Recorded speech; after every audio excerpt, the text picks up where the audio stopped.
The Middle East might be heading toward a new Iran-Israel conflict.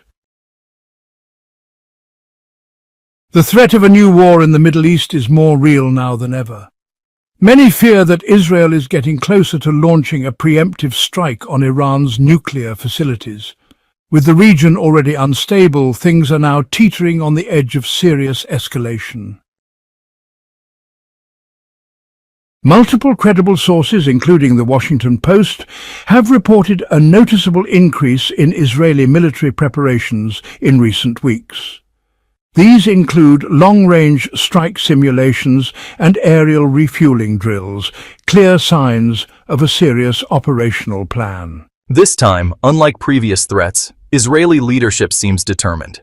They view Iran's nuclear ambitions as a serious red line being crossed, and with diplomacy stalling, the road to war is looking dangerously open.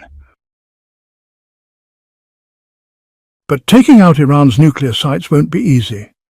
Facilities like Natanz and Fordow aren't just technologically advanced, they're buried deep within mountains, making them hard to hit with traditional airstrikes. Military experts from the New York Times and Defense News argue that Israel lacks the kind of heavy-duty bunker-busting bombs, like the US-owned GBU-57, that would be needed for such a mission.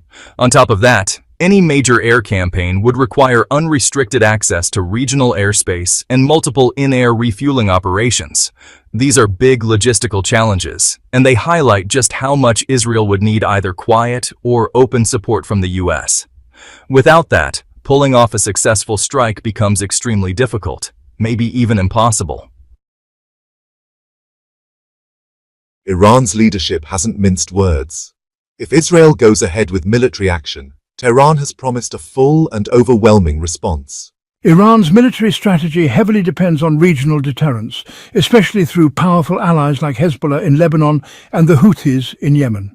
According to Al Jazeera and Reuters, Iran has recently upgraded these groups with advanced missile systems and drone capabilities. So any Israeli strike could spark a coordinated counterattack, not just on Israeli cities, but also on US bases and critical oil infrastructure across the Middle East. What starts as a limited operation could quickly explode into a full-blown regional war. The economic risks are just as serious. Global markets, already rattled by the wars in Ukraine and Gaza, are reacting nervously. Bloomberg reports that Brent crude prices have shot above $100 a barrel amid fears that a conflict between Israel and Iran could threaten the Strait of Hormuz, a vital route for about 20% of the world's oil trade. Any blockade or military escalation there wouldn't just spike oil prices. It could send shockwaves through global supply chains. Economists warn this could even push the world into a recession, especially hitting energy-dependent countries in Asia and Europe. Israel's current thinking is shaped a lot by past actions. From destroying Iraq's Osirak reactor in 1981 to the 2007 airstrike on a suspected Syrian nuclear site, Israel has long followed a first strike doctrine to neutralize existential threats. Reports from Haaretz and Israel Hayom suggest that many in Israel's defense establishment now believe time is running out, as Iran inches closer to nuclear weapons capability. This sense of urgency, combined with political pressure on Prime Minister Netanyahu's fragile coalition, could be the tipping point for a high-risk military decision.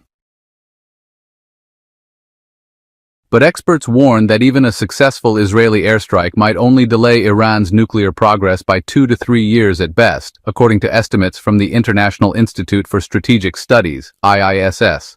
Worse, such an attack would likely destroy any remaining diplomatic channels and push Tehran to secretly accelerate its weapons program. And perhaps most dangerously, a strike could actually strengthen hardliners in Iran and silence moderates who favor negotiations.